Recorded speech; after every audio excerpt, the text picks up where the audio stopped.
Hey, it's Navid here, and in this session, you learn how to crush it on YouTube in the age of AI. And I'm really excited to be joined by no one other than Sean Cannell of Think Media. Across all their YouTube channels, they have millions of subscribers, and their videos have been viewed hundreds of millions of times. And after growing a six-figure income as a tech YouTuber, he built an eight-figure online video education company that he runs today with Think Media and their podcasts and everything else. And he's also the best-selling author of YouTube Secrets, which is the #1 book in the world when it comes to YouTube. So I couldn't have anyone else better than Sean to come on to teach you about this kind of stuff. So without further ado, let's dive into the session here. Warm welcome to the session, Sean. Thank you so much for having me. I'm fired up. Yeah, I'm excited. We both have pretty decent setups here, so looking good for a remote session. I know you guys do a lot of in-person stuff as well, but I'm sure we can get into a lot of things here. People might have heard of what you guys do over at Think Media. You have quite a lot of subscribers on your YouTube. You have been doing it for quite a long time. So maybe you can give like a brief background into that, and like now with AI, how things are just kind of leveling up with the content creation and everything you can accomplish as a team and company. Yeah, well, thank you so much for having me. Yeah, it is kind of crazy because my background, I've been doing video for 20 years. I started in my local church an hour north of Seattle. And it's kind of wild that we're talking about AI for content creation because I started with a Canon HV30 camera with mini DV tapes that I would capture minute for minute to capture the footage to your computer and edit in Adobe Premiere. I used a Firewire cable.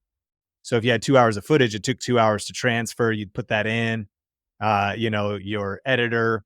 Now, 20 years later, besides new tech in terms of cameras, in terms of digital SD cards, of course, everything's going faster, processor speeds. Now you enter AI into the conversation and how much that can influence editing times, even the content prep, script writing, and all this kind of stuff. And yeah, I've been doing YouTube since 2007, started a channel for our small church, made a ton of mistakes, and then started doing video production and all kinds of things. So I've been in the game a long time. I've been in different eras, and now AI is really revolutionizing things. And I think the big aha moment there is there's definitely challenges. There's definitely maybe even concerns with AI, but I think gratitude should be our overarching emotion because it does help us go faster. AI is like an assistant to content creation, and maybe hearing about the pain of the past of what it took to create content. Looking at some of these tools is pretty amazing when compared to how long and how tedious workflows were in the past. AI used properly can help us go further faster. Let's get into that first a little bit, how you're actually using it now as a company with Think Media, what kind of tools you're using and how you're using it to level up. And then we can get into more how maybe someone who's starting out, what they can do. I know you have now a bigger team, but you didn't start out that way. You would have had all these tools available when you started. Oh my God, I'm sure you could have done so much more, right? As a solo creator. I'm just Yes. interested to know a little bit what you're using, and then we can get into more what someone starting out can do. Yeah. So a few things. I mean, there's a couple major tools. If you have a multi-angle podcast, we use Autopod. This and the headline of this is pretty radical because what used to take 3 hours of editing now takes 3 minutes, and that's not an exaggeration. And that would be in the past if you set up 3 camera angles for switching, or just what we would do is we would set up 3 cameras, 3 different SD cards. You'd have to ingest all that footage and then play the edit kind of real time and switch between the wide shot. And this would usually be on an interview show, a tight shot of me, a tight shot of the guest. Autopod and now tools like it are just run all those edits for you. Now, there's always like caveats, one of which is that the audio has to be understood on each camera. So for it to know, if you don't record your audio properly, it doesn't know how to switch to which guest is speaking or whatever. But if your workflow is dialed, that's radical. It's literally, was 3 hours. Now it's 3 minutes. And you still want to watch it back because maybe you can punch in different numbers. I want the switching to be more aggressive. I want it to be at this cadence. I want it to be at this rhythm. But going through and, of course, putting on the final touches, which we have noticed that AI maybe gets you into the end zone range, maybe the 10-yard line, the 5-yard line, maybe the 1-yard line, but usually it does not score the touchdown, at least what we could see right now. You still need that human to do the final bits. I think that in my personal workflow, I use ChatGPT. vidIQ has an AI coach, which uses ChatGPT's API. And the unique thing about it, though, is it's programmed to have more of a YouTube mind, but it also will integrate into your channel. So when you install vidIQ, you give it permissions to access your YouTube channel. Therefore, it can see all your analytics, all your views. And this is pretty powerful because then there's prompts that it'll even help you start, which could be like, what videos should I make next that will get the most views? So it'll look at your library, it'll look at engagement signals, it'll look at everything, and then it'll spit out really quickly based on analyzing all of the data of your channel, some video ideas, and it'll give you a title, a thumbnail, mock-up idea, a little description of what angle you would take it. And it's just really helping you go faster. I not only could, I do dig into my analytics to assess maybe what video I should make next. We say success leaves clues, make part twos. What is the part two of the winning video on your channel? But it certainly is going to give you some data driven insights that, again, offloads some of the thoughts from your brain and allows you to get there faster. I have found that in the content creation prep phase, that there's never a day that goes by where I don't use AI, and I could use vidIQ's AI coach, or I just go Chat GPT 4, and I will. A lot of times, I was trying to think mistakes recently. I was making a video on the biggest mistakes. Now, I have been doing YouTube for 17 years, so I could come up with my own mistakes. But what was much faster was, what are the biggest mistakes new YouTubers make? And then it spits out a big list, and then I humanize it. So I think the power there is then thinking about, oh yeah, I wouldn't even thought of that one. I experienced that one. Boom, it makes it to my script. I think that opening up, uh, whether it's headlines or titles, constantly using it for headlines and titles. I'll maybe come up with the raw concept of the title, and I'll say things like, under 55 characters, do titles like this, include power words, give me 10 titles under 55 characters. And that's simply because YouTube at some point cuts off, they don't show you the full title on certain screens. And a lot of times, if you could be very concise in terms of how poignant your title is, it can help. But then what I'll find, I'll be like, okay, give me 10 more under 60 characters, because maybe I wanted to do a little bit more. Okay, give me.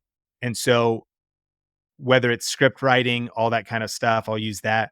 We also find it that take it away from content creation, and I'll use it for communication with team members.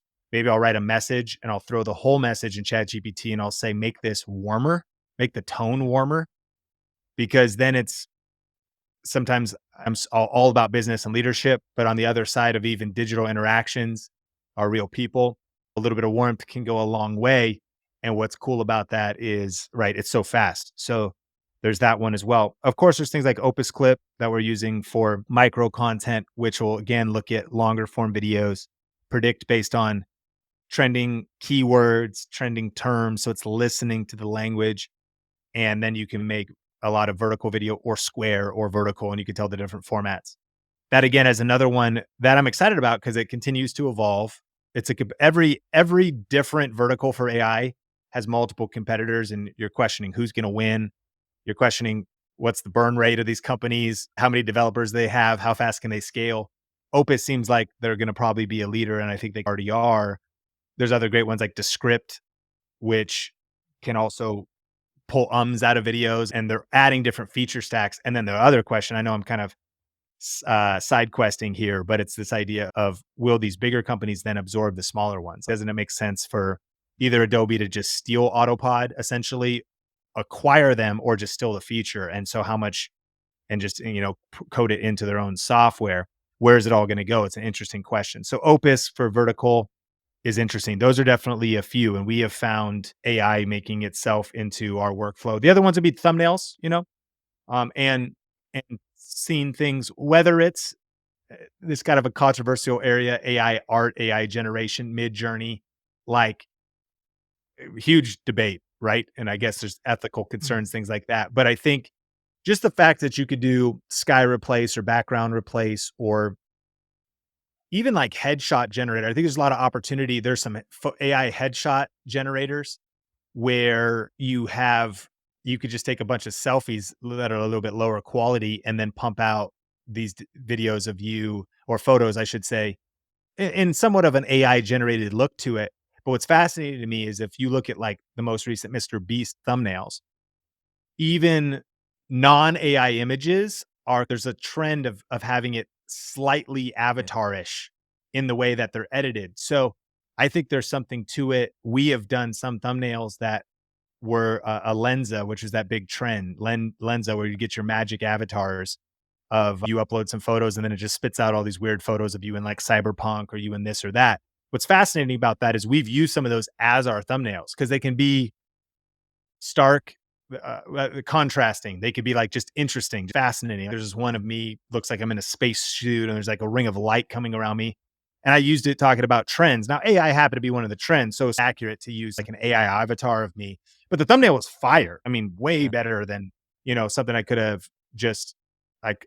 Otherwise, I would have dressed in a spacesuit, got a ring of light. I didn't have any of that stuff. So, Yeah. um, I think that's interesting for Yeah. thumbnails and graphics as well across social media. I've Yeah. been playing with things like Lenza. I have dark circles naturally a lot of times, and so AI for somebody who's not as sophisticated and not going to actually open up Photoshop Yeah. and you know actually use a magic healing brush and like deal with skin tones. Yeah. That learning curve for the average person is pretty radical on our team as we think about somebody who's maybe just cutting up social media post, developing social media posts, trying to stop the scroll. For example, we'll design thumbnails, and we do have a thumbnail designer, a graphic designer on our team, but he'll make these rectangle thumbnails. Well, best practice on YouTube on the community tab is square, not like 16 by 9. Sometimes it should be part of our workflow, but there's not a square version. So the other day we were talking about this video on a DJI action camera versus a GoPro. And we didn't have a square image, but we wanted to promote the video on the community tab with a square image, which is the best practice there. That's what fits there.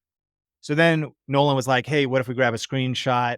And then Tyler, our social media manager, was like, "Okay, I can, but the screenshot doesn't really fit in square." So then I was like, "Tyler, do you know Photoshop?" He's like, "No." So someone on my team who doesn't have experience in Photoshop or experience these AI tools can not only one make it easy. Of course, Canva, they're layering on all kinds of internal AI background replace, mask out an area and just say delete the hand and different little things. So I do think the acceleration, I wouldn't want to say of like lower levels of skill, but perhaps because in this case, Tyler did not have the skill of Yeah. Photoshop. Um, it empowers as you're building teams or delegating tasks. The interesting thing is the new skill needs to be what apps are there? How do you use those apps? Yeah. But to close the loop on the thinking, I just got up. I Yeah. have dark circles look horrible. I was out with my son and I was like, man, I look like tired. So I opened up Lenza and I like opened up the photo and they had like a dark circle feature and I just cranked it up and I was Great. like, and they're gone. And I was Yeah. like, okay. So I think that AI is coming like a freight train, as you know, that's the point of the conversation. And so we're finding those are some of the touch points at Think Media where we're using some things. I love that. There's a lot to unpack, especially around the tools that a lot of tools are coming into the game. And I think a lot of them will, as you said, maybe they'll go out of business or they getting bought up. We already saw this happening to some extent. Descript, I think they bought Squadcast, which is a great platform for remote podcasts, similar to Riverside. And so I'm like thinking, what if Descript is doing that? Maybe that's gonna because now they're building everything into their platform. It's actually really good. Now I'm seeing I've been using Riverside a lot now. For this one, we're using Ecamm, but whatever platform you use, I think some of these platforms they face severe competition essentially to because they compete on price. And the features are pretty similar. In some cases, they have a lot of the same features, or now with Descript, if they're buying a platform like Riverside, what's Riverside's features, right? I don't know, like $30 a month. Descript is $30 a month. So I see this coming. A lot of tools that we have been using, like you mentioned, I mean, Canva and tools like that, they're just going all in with AI features like Photoshop as well. If you're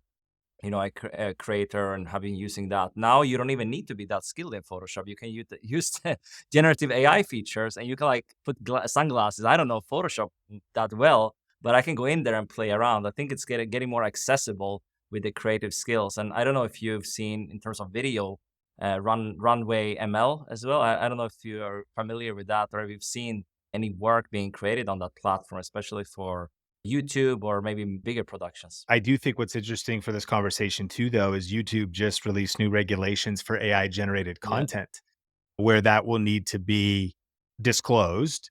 I'm assuming like you check a box when you have a brand deal and it says this video includes paid partnership. So I think that it's the Wild West in regards to some of that. And I know that's also like we've worked with InVideo AI, which is a very audacious project, essentially creating whole videos for you with just prompts, entire videos. Yeah. Like a voiceover is 11 labs or whatever is in there. The stock footage, there's like some generic stuff. And then there's, if you pay more premium, you could get into iStock and some higher end stock footage, royalty free music, script generator. And there's this whole trend on YouTube called faceless content or Yeah. um, automation channels that maybe are facts based or information based that don't have a talking head content creator. And so, anyways, you being able to just publish completely AI generated videos from just prompts, learning how to use it with the radical idea that doing that alone, you could make a profitable YouTube channel. And maybe you never learned how to edit video or do any of these skills because it's all pure I think the tension against that is how regulated will that be? And it's a gray area. YouTube is not disclosed, but some creators that are using AI generated voices have not been able to get their channels monetized. Really? And so is it how good is the AI voice? Could you beat those filters? Is what is going to be the limitations of AI content in terms of YouTube? It's kind of almost impossible to predict because on the one hand, there's no doubt about it that it's probably already starting, but it's going to get a lot worse. That there's going to be incredibly low value content that's just Mhm. being published en masse on YouTube, hoping to get a little bit of traction, a little bit of views, and a little bit of monetization. Which, if you expand your mind into it, it's literally endless. If you could set up the right automations with the right AI Mhm. softwares, every single step could be automated. You could just have a robot publishing content on YouTube, and that particular model makes sense because if you get paid alone for views, why would it bother you to upload a million videos a month if it's all digital and all you Yeah. have to do is just maintain the system and then collect your money? But what are the long-term consequences of that, and how will that be regulated by YouTube? There's just some interesting Yeah. AI. No, this is very. Yeah, I had this conversation with some people recently as well. How because there's a lot of we don't need more content. It's like same with blogging, same with any form of content. We need like quality content. I think that's when you're a new creator, taking shortcuts doesn't really work. If you have been doing it for a long time, grinding, sometimes you maybe didn't have success. Now, of course, you have more traction, but that it wasn't always like that. So I wanted to get into how someone could actually in 2023 and beyond get started on YouTube. You talk about this a lot, Sean, and I'm sure you have some great advice. You have a book as well, YouTube Secrets. Be sure I can link that up below for anyone who's interested. But really, in the age of AI, what's some great tips for people to get started on YouTube and grow a profitable channel? Yeah, the first thing that comes to mind is the first thing that comes to mind is you really do need to just start. You gotta start before you're ready, and what I mean is you should start creating content because you cannot steer a parked car. And so I think the reason to jump in before you're ready, I understand the counter argument. I want my first video to be professional.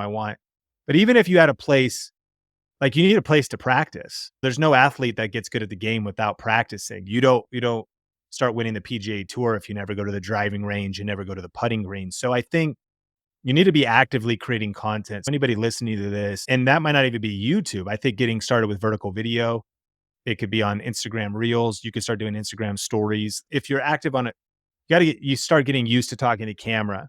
Get the shake the dust off, someone's maybe listening to this, they've been thinking about making their first video for the last 6 months, the last 2 years, the last 5 years. I get comments where people are like, "I've been thinking about doing this for 3 years and I have not started yet." To me, if that's you, you should make your first video today. Like, you should actually, as soon as this podcast is over, because for sure you're overthinking it. What if my first video sucks? It will. Your first videos will be your worst worst videos. What if I don't fully know my niche yet? That's not the point. Like, you might not fully understand your unique style yet. The point is to just get used to, if you're going to talk to camera, talking to camera, get used to editing a little bit. And editing a little bit could be like assembling an Instagram reel. One of my other favorite apps is CapCut, a very powerful free mobile editor and desktop editor. Lots of good ones out there. That's a great one though. So getting used to just editing a little bit, getting into the game, start before you're ready. I think number 2 though, if we approach it with a strategic mind, it's where is the opportunity right now? It's meta for us on this conversation, but AI is a big opportunity. And what I mean is picking the right niche, positioning yourself right. What niche are you going to be in? What's your channel topic? Where are gaps in the market? What is experiencing massive growth? And you don't want to just build on a trend, but for example, if you started a channel about crypto before the crash, and I know it's here to stay, but it was a whole wave. And so crypto channels talking about crypto, you could maybe even call it a bubble, and you could maybe apply that to AI a little bit as well. But like, there was a lot of money to be made because there was FTX paid a lot of people a lot of money. And now Sam Bankman-Fried's going to go plus 100 years is how much time he's got to serve. I definitely am not saying chase, but nobody saw that coming. You know, nobody, everything looked good on the outside. And some creators that promoted FTX got some pushback. I think them ownership and apologizing. I don't know what kind of research they could have done that would have revealed that it just was a thing. The takeaway point is, if you're going to be paddling a boat anyways, you might as well have the current giving you even more propulsion. A little while ago, crypto, that was where the current, and it wasn't just a current, it was like a tsunami. AI is that right now. So if it's a topic you're passionate about, it definitely is not going anywhere. It's maybe we'll just talk about SaaS in general. It's essentially software that's now enhanced by AI, tools for creators. It's just that there's a lot of opportunity to be happening there. And this would be another thing, as if someone's thinking about starting a YouTube channel, and a profitable YouTube channel, the big question at the foundational stage is, how are you going to profit? Like, what is your business plan? How are you going to make money? And that's why, if that is your ambition, it's good to be in an industry where you understand there are vehicles to do so. So if you were to position your channel around a company where there's a lot of startups and there's a lot of money going into the startups and there's a lot of affiliate programs and there's a lot of cool stuff happening, that's going to be a better niche to select if you want the economics to work out than maybe something that doesn't have as much opportunity. So I'm not trying to overemphasize that you should literally start a YouTube channel about AI, but there is opportunity. And the bigger question is this: similarly, with a lot of people waking up to health and waking up to biohacking or waking up to intermittent fasting or waking up, if those things were something you were passionate about, then the selection of the right market, the selection of the right niche has a lot to do with your success on YouTube. And I think the good news is, if the niche is big enough, competition is kind of irrelevant. Meaning, if you can find, the way I proved this is, the first research question when you're auditing your niche: is there other YouTube channels creating content around this? And how big are their YouTube channels? And how many views are their videos getting? The conclusion might shock some people, because if you were to say, I looked up the thing and like, what I want to do is I want to start a YouTube channel about underwater basket weaving. What I actually discovered was that there actually is like no consistent channels that are doing content around underwater basket weaving. And so it's like a complete blue ocean. This is a massive opportunity. Maybe, or it's just maybe proof that there's not enough interest, or the niche itself is not big enough to sustain your vision. Now, I believe that if you could be the big fish in a small pond of almost anything, you might be able to eke out a decent living. But the opposite, let's say you want to start a tech channel. It's already too crowded. Sean already does it. MKBHD already does it. The wrong conclusion. You ask yourself, what's the largest channel? And I don't know, 15 million, 17 million subscribers. How many people are buying smartphones? How many people are buying iPhones, Androids? How many people are smart cars, EVs? There's another one, electronic vehicles. We're on the beginning of the whole deal.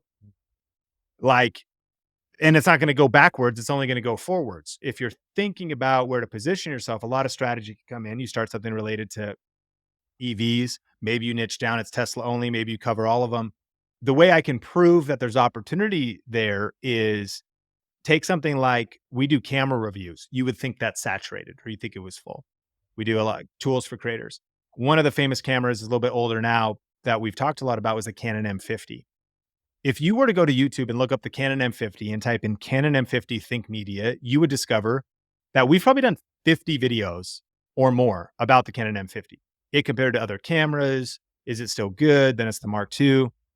And we've probably gotten anywhere from 30,000 views on them to over 500,000. But what's really interesting is go look at how many different people have made videos about the Canon M50. How many people have made a review video? Hundreds. And how many views have they gotten? 17,000, 33,000, 5,000, 500,000. What you begin to realize is that's just how big the market is. And that's just cameras, which is actually small compared. Like, so if you're in a big enough, you want to be in a market, and in business, they call this the TAM, the total addressable market. And you want to define your goals. And what's fascinating about that particular industry, because the model is clear, affiliate marketing, talk about tech, product reviews, affiliate links. For someone to maybe replace their $75,000 a year job, now work from home and create content, it's incredibly practical. And if it was me, there's a lot of other factors, but if it was underwater basket weaving, no competition, or tech, lots of competition, and a specialty that I'm passionate about, talk about like cameras or something, I'd go cameras all day because it's just, there's enough abundance there. Now, maybe not for me to be number one. A book for reference is the classic book called Positioning. It's who's the Coke, who's the Pepsi, how are you going to flank if you're neither of those two bigger players, and how are you going to do guerrilla warfare and carve out your little small niche. The book is called Positioning by, I think, Al Rees, maybe, or whoever wrote it. It's a classic marketing book. Yeah, so I would pick something like that. And just to give some handles for starting a channel on this one, we say the channel you start should be at the intersection of your passion, proficiency, and profit.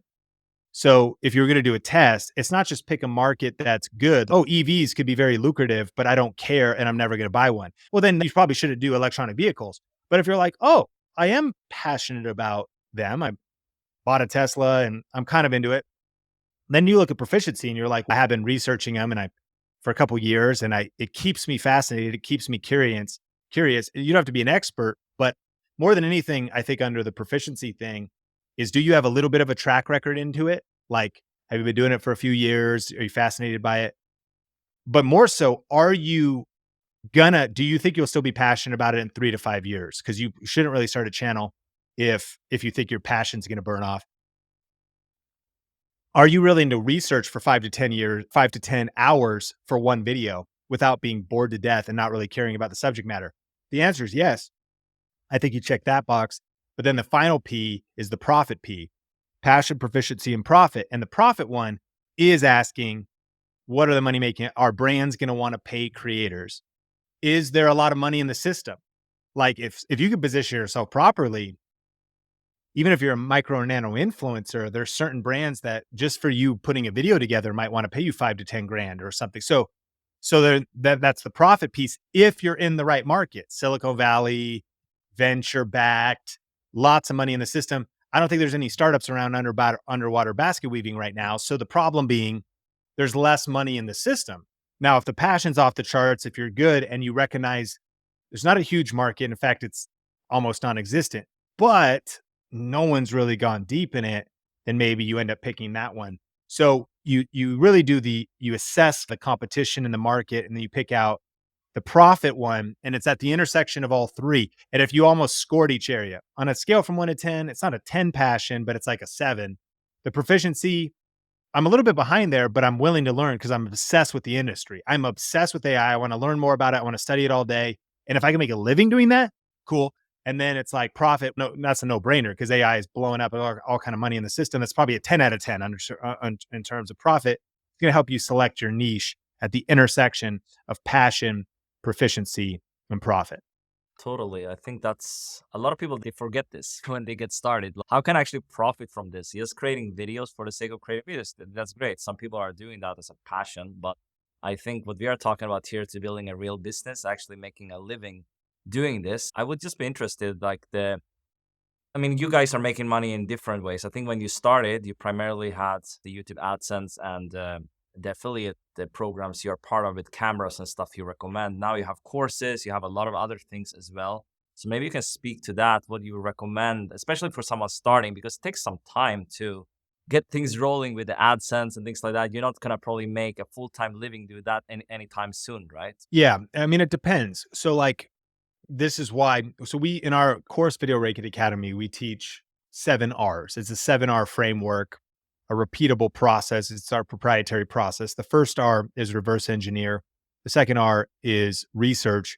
And then the third R is record. One of the biggest mistakes people make is, again, they start recording or they even start their channel before they've started with the end in mind, reverse engineer, and before they've researched. So I think what you do is you think, what kind of business do I even want to be in is the question. And what business model opportunities even exist? And what is the best business model for this niche, this topic?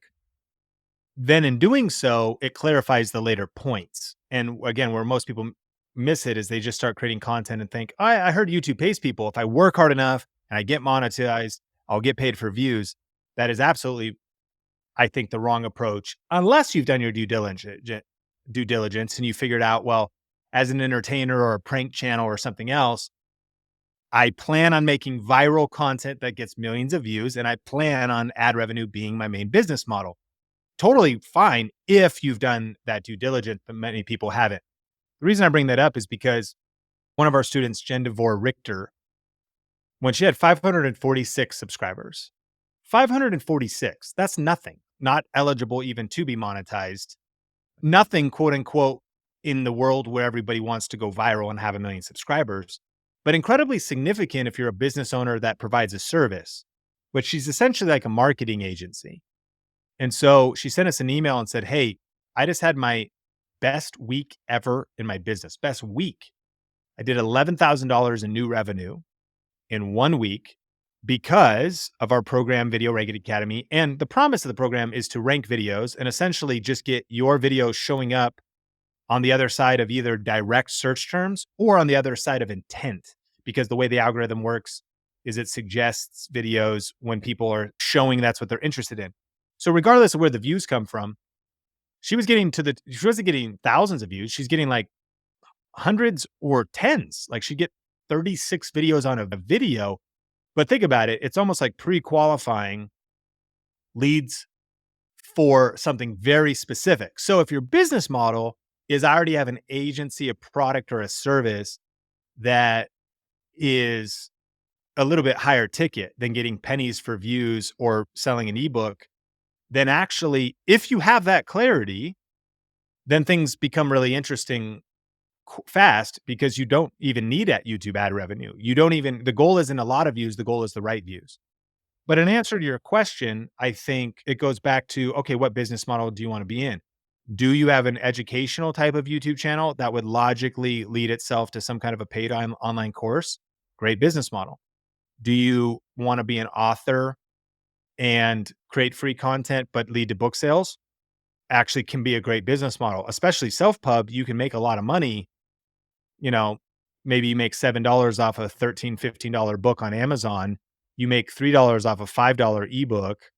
Audible can be very lucrative. There's a whole wave right now where people are doing Audible exclusive series. They're essentially making like 3 to 4 hour audiobooks, like Mel Robbins, different people like this, that if you have enough of a fan base, and a lot of authors will do this with Kindle as well. It's kind of like a volume play. Fiction authors will do it. They'll write a 10-part series. It's all ebooks. They get people addicted. They're good, good at writing to the narrative, and they sell all 10 and they bundle them and discount them on Black Friday, all this stuff. They make a ton of money just off Kindle, just off now people are doing it with Audible. That's a business model. Is that what you're interested in doing? Is it going to be more of like really building a strong community and then going into Patreon or channel memberships or some kind of a monthly being supported? Different than like a monthly membership, more on fan supported, creator supported, which would be more of how Patreon is structured. Buy Me a Coffee or Ko-fi, KOFI.com.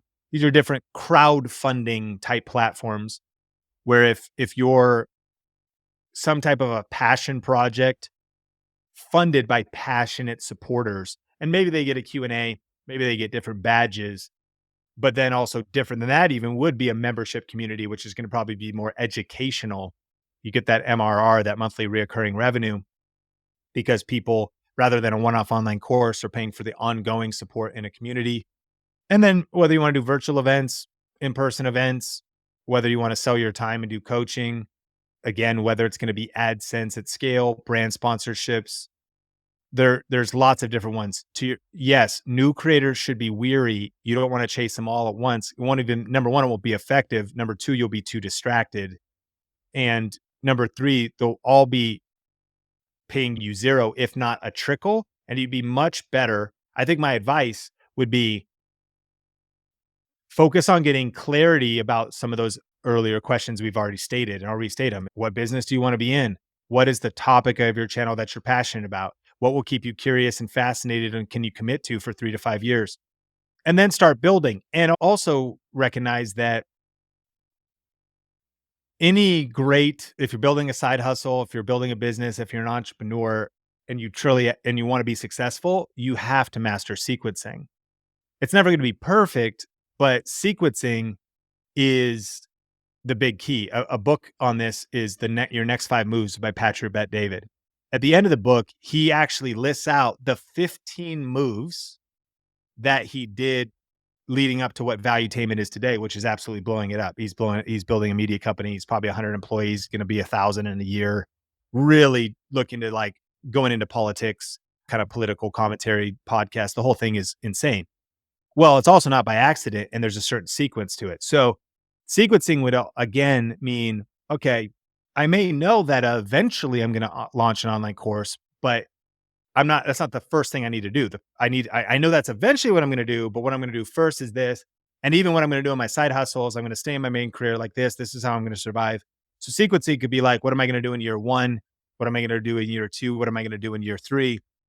What are the building blocks? Once I hit this subscriber number, once I hit this, I'll give you an example. When we wrote YouTube Secrets, because I had helped other people and done a lot of book launches for people, kind of have a background in marketing, mainly like pastors and authors, pastors and faith-based speakers that wanted to launch books. One of the things I learned was if you want to sell anything, you should start an email list. And we recently just interviewed Robuilt, who's a specialist in short-term rentals, Airbnb at Vid Summit. I think Omar had him on our Think Media channel. And he was like, yeah, one thing every YouTube creator needs to do is build an email list. Now, actually, I would agree with that. It never gets talked about. Nobody thinks about that. And it's an interesting point to bring up. Why? Well, when you have an actual email list of people that have raised their hand for that extra level of depth, when you click send and you finally have an offer, you'll be blown away. You'll have not even subscribers, but an email subscribers. Now your book is ranking.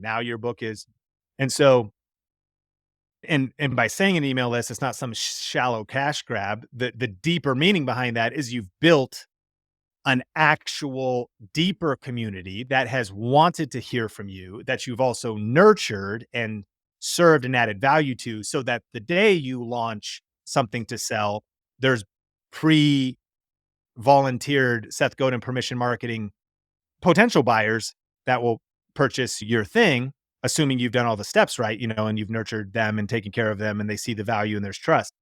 Well, this is also, I learned this from Chalene Johnson. She was like, I would rather have an email list than go on Good Morning America if I want to rank my book. I'd rather have an email list than go on any kind of traditional media, because that's where the real power is. I agree.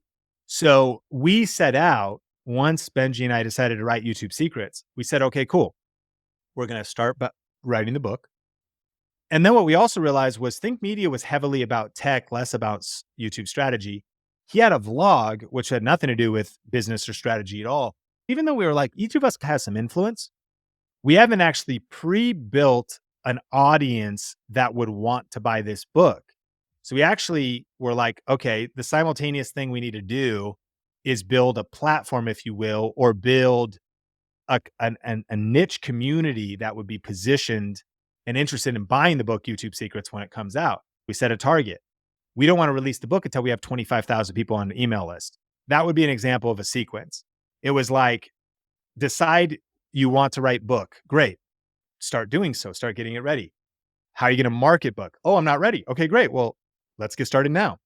What's the target? Now, if you didn't hit 25,000, if you hit 12,500, still good, a lot better than zero. And when people launch their thing and they wonder why it's a ghost town, they didn't get their sequencing right. They didn't actually do the different steps in the right order.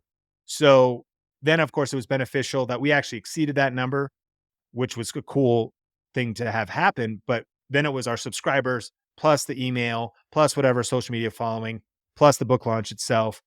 Now it's the number one best-selling YouTube strategy book in the world. Over 100,000 copies sold of YouTube Secrets, not because the launch was that good, but also because of everything we've done since then. So I do think that while it may start that you sell nothing at the start, it's not about, I don't think you need to. I think the mistake, though, is not knowing where this thing is going, or at least having a faint idea. Start with the end in mind, and maybe start with the end and include some math. Because sometimes we're like, end in mind is I'm full time. What's the math on that? Like, how much money per month, reoccurring revenue? Where's that coming from? YouTube ad revenue is also very calculable, as Michael Scott quoted in The Office. I think I was coaching somebody recently who has already replaced her income at her job, but is scared to jump because she doesn't know how consistent YouTube will be. So we're kind of like putting together a plan of what that could look like personalized for her, but actually ad revenue is her thing. She does crazy outdoor survival stories, like people who got stranded on a mountain. She pulls all these clips, all these B-roll, and it's more of like mini documentaries, mini essays, which is an incredible niche on YouTube. And in and of themselves, if they have good viewer retention, they're 25 minutes, 32 minutes. These videos can make tens of thousands of dollars. They take a lot of energy to make, but eventually show up a big enough back library that it'll build the baseline of ad revenue for her. That's her. That actually is a good model for her. And when you mentioned me, here was my sequence for Think Media. It was actually, I know that I can rank tech videos, that best lenses, best camera, how to use your camera, lighting, how to build a battle station, a video editing PC, etc. I knew what affiliate marketing was, and I knew how to, if I realized that, okay, if I make a video today that is watched for the next couple of years, and if there's products talked about in the video and there's links in the description, if I can get a baseline of clicks, of conversions, affiliate marketing alone could get me to full time, or it could get me to my goal, and ad revenue would just be a side benefit. So my goal, Think Media, was, I think about, it was 16,000 subscribers. It was like 12 in October of 2015. And all my freelance clients, 3 of them fired me 3 weeks in a row, 1 per week for 3 weeks in October 2015. Seemed very traumatizing at the moment, but it was one of the biggest blessings because it freed me up. And so November of 2015, after they all left, as I gathered my emotions, I was like, this is pretty sick. We're 6 months away from having zero in our bank account, but I have nothing to do. I actually am full time now. And there's maybe $300 to $500 a month coming in from YouTube, but not enough to pay our rent and cover just my wife and I. But I was like, I've had a plan. I'm just grateful now. I probably was a little gun shy because I've been basically helping others, doing a little bit of YouTube on the side, but the freelance clients, I was serving them with a little bit of editing, YouTube channel management, shooting at times. All of a sudden, all I had to do was just work on my own stuff. And my freelance clients were paying me $2,000, $2,000, and $1,000. So I was making $60K a year for my freelance clients. YouTube side hustle money was nice because it was extra on top of that. Right. But now that was all gone. But I just worked the plan. This is not the plan for everybody. It needs to be a customized plan. Right. But for me, tech channel, tech passion, good. Proficiency, good. Profit, good. and small profit, by the way. I only get 4% on cameras, but I was like, at scale. And by January of 2016, November, December, January of 2016, I made $4,500 off the Amazon Associates program. And then YouTube ad revenue had was about 500, $600. So I actually had replaced that 5K a month with YouTube alone. But if somebody was like a makeup channel and it was like drugstore makeup, that plan would have worked because the price point of the product wouldn't be high enough just for YouTube ad for the affiliates. Whereas because I was doing cameras and people were buying $1,000 cameras, well, I make 40 bucks off of a $1,000 camera. It's actually pretty good. If I sell 3 of those a day, I just made 120.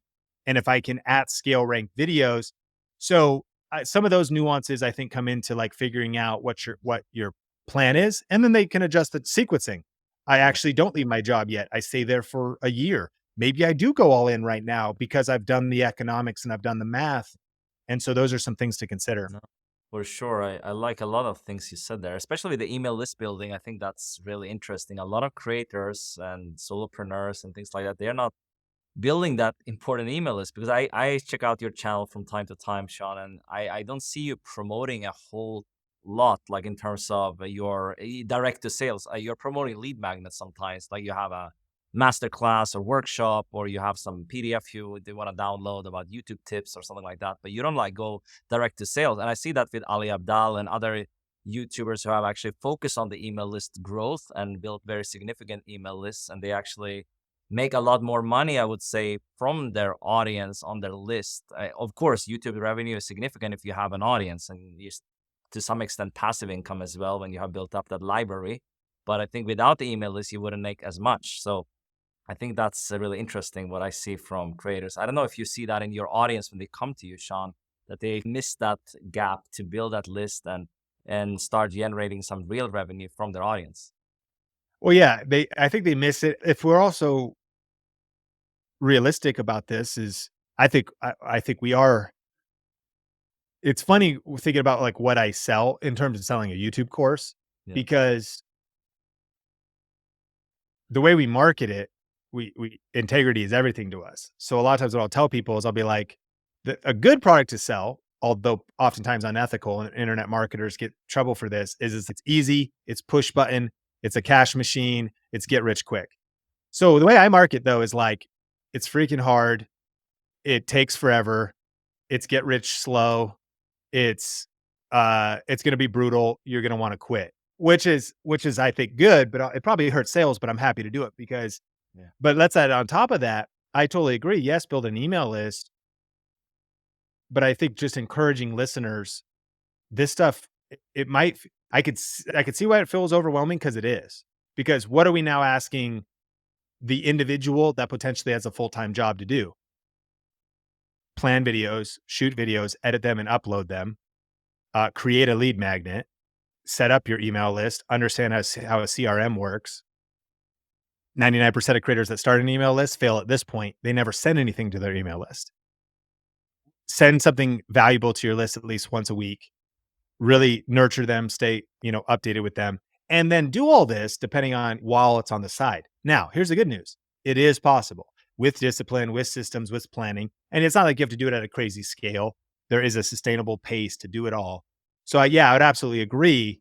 But what just popped in my mind is just the list of skills, which is also why a company like ours will never not be in business because we essentially are a company that helps people learn skills Yeah. and the list of skills. And then I don't want to make it seem impossible, but it's also you just because you start an email list doesn't mean you're good at writing email subject lines, doesn't mean that you're, good at writing copy, blah, blah, blah. Yeah. Bringing, I guess, the whole conversation around. The incredible news is AI was not even Like, around when I was starting all of this, and it was really hard. I wouldn't want to overemphasize and say that it's easy now, but it is getting easier. You got, of course, ChatGPT, you got Jasper, you've got so many AI tools which could help you if you're going to do an email list properly. Maybe it's not just a weekly newsletter, it's maybe like a follow-up sequence. So even taking the time to write a 7-day follow-up sequence, one a week or whatever, 21-day or all types of things. AI is a game changer for all of the above. But for the listener, this is kind of like a masterclass in one sense, this conversation. But I do think identifying, the skills and then by the way, to that point, that's also why sequencing matters because I first was like, okay, get enough revenue baseline rank videos, affiliate marketing to not die. That was like phase one. Plan one, that actually is all startup plan one. Phase one, don't die. Like phase one, don't just ramen profitable would be a way to Yeah. put it. Cool. Keep it simple and then evolve. And here's what's actually fascinating was I actually built an email list before I needed it because at least I understood that thing. So I created a gear guide for Think Media, which is a PDF where I put images in it and all that kind of stuff. Images of the guide, lighting section, video section, microphone section, try to make it valuable. Because I knew, okay, I don't know when, but I am eventually going to create an online course. And that ended up coming, I think, about 6 months later. Nice. But that's a great when you know you're sequencing, you start thinking, okay, so what are the essentials that I need to do at phase one? Then how will that better set me up for phase two? Yeah. And then what essentials do I need to do in phase two to better set me up for phase three? And really looking ahead, okay, cool. I just did a little launch and some money came in. One of the smart moves a lot of creators miss is then starting to staff a little bit, get some customer service support or a VA or some people to help you because next thing you know, it's delegate or die. And so you could die in the startup phase because of you're not ramen profitable and you run out of money. You can also die in the scale phase because you didn't delegate things or set up the right systems. 100%. And now you're kind of stuck and breaking under the weight of it all. So Yeah. some challenges for sure. Yeah, no, in the age of AI, you can also do a lot more, get a lot more done. I think like just a few years ago, you needed maybe 10 team members, and now you can do this maybe on your own or with like maybe a VA or something like that to do all this editing and stuff like that. It will take a lot of time, right? And the writing pieces, everything you need to get done.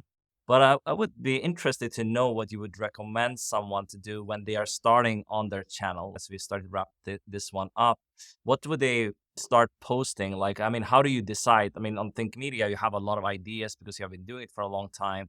But what are the like when you launch a channel, what are the pieces of videos you should post there to actually start maybe gaining some traction after a while? Yeah, I think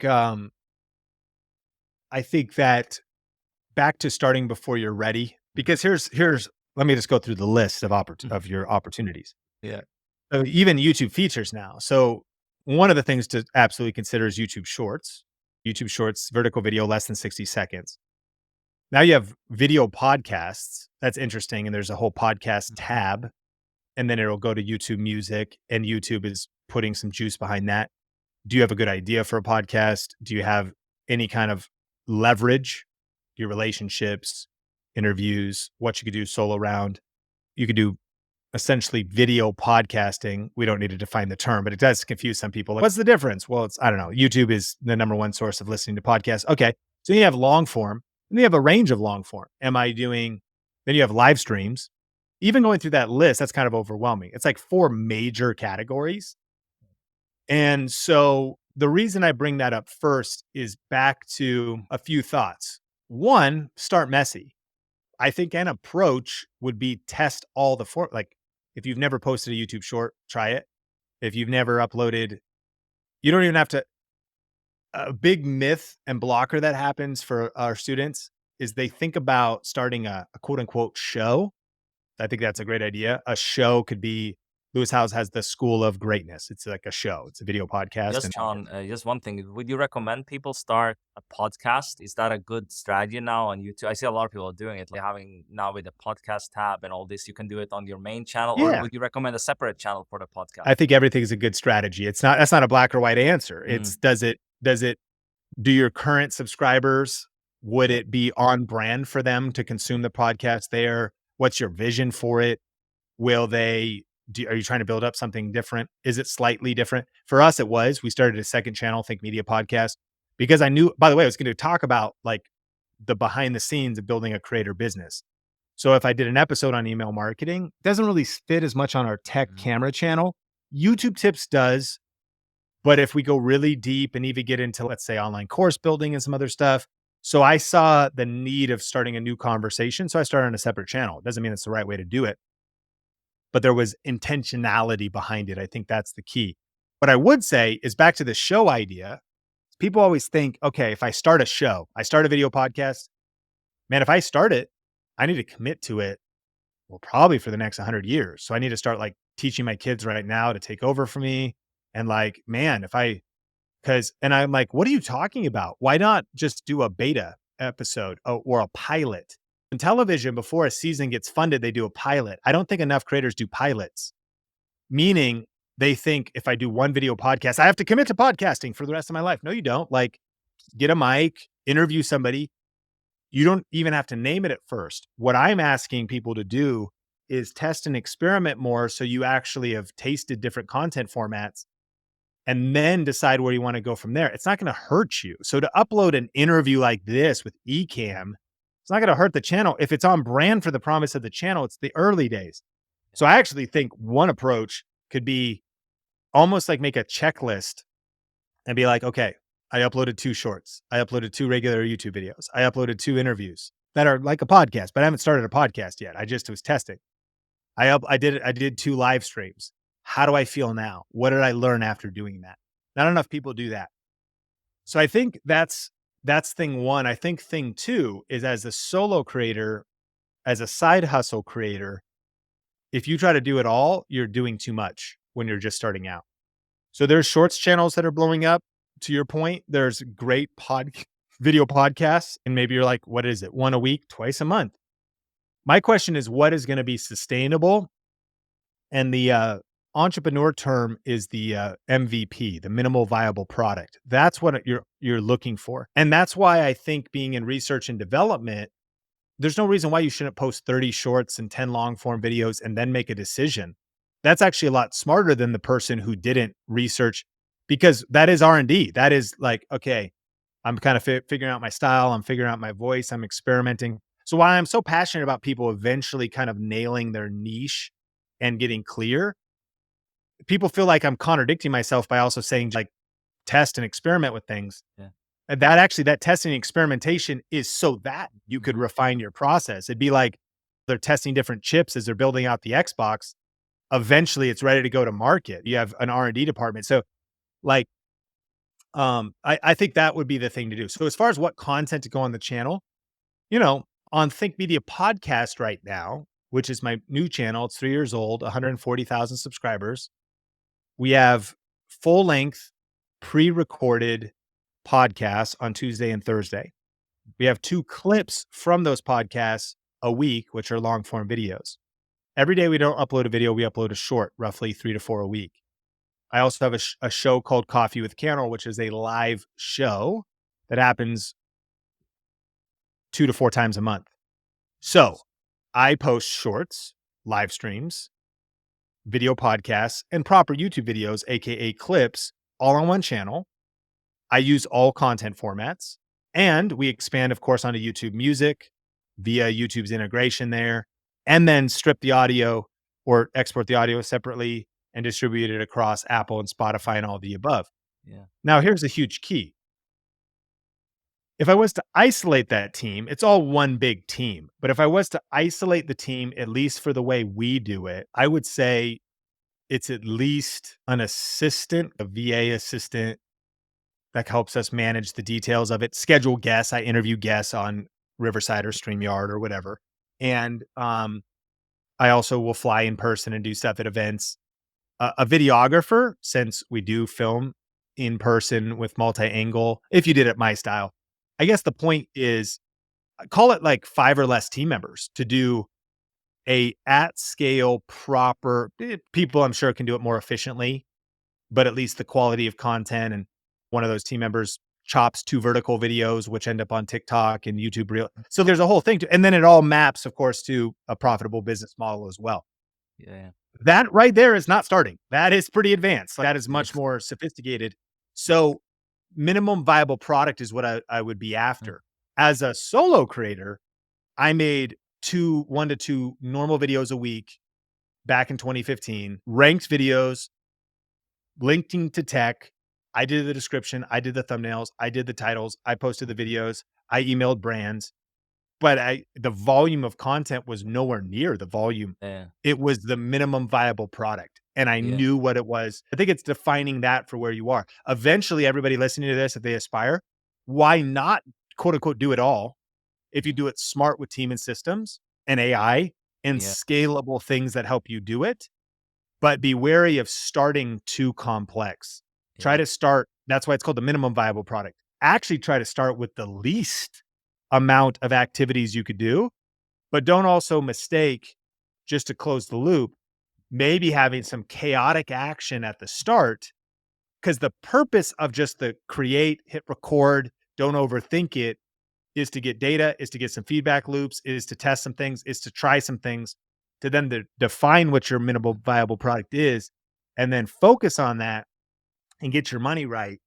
Prove that it works, get money in the bank, get money that exceeds your expenses so that you have bought back your time a little bit in terms of sanity, and then that you could invest those dollars in scaling up should you want to into maybe you were editing, now you can hire an editor. You were, you know, posting across, distributing the content, optimizing it, now you can hire somebody to help you do that, etc.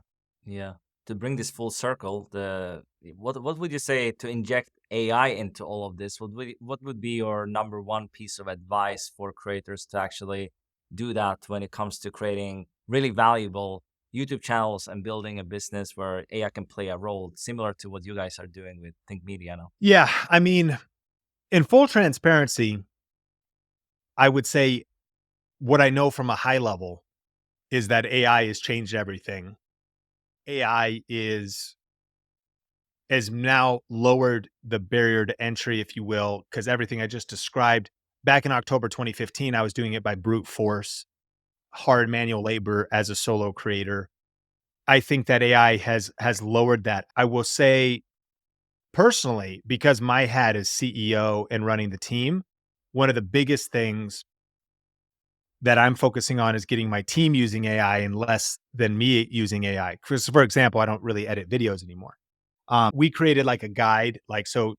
This was created by our team that includes. I'm just reading off some of the tools. You have Munch, Gling, Adobe Sensei, Adobe Firefly, Adobe Podcast, La La Lay, Music Remover and Noise Remover, Autopod, Descript. Those were all short form to long form, Opus Clip, Video, Autopod, Cockatoo. These are just different ones. And so, what's my point? I guess I have not been in that phase. So I wouldn't be the best person to talk to Mhm. is like how one solo creator in less than 10 hours a week after work created his YouTube empire because I had to do it without AI. I think AI is going to help you go faster. What I can say with my intimate use of AI, and you might agree, is that I do also think less is more. I think that chasing down different AI tools in and of themselves, from all the time I've spent inside of Opus, I've been like, man, this still takes intelligence, time, mastery, learning.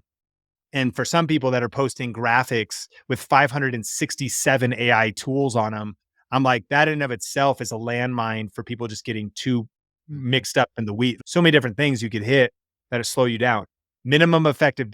What is my suite of tools? What are the essential tools I need for my workflow? So that's kind of a long answer. I mean, yes, I think AI is going to gives an unfair advantage. You got to lean in. You got to learn how to use it.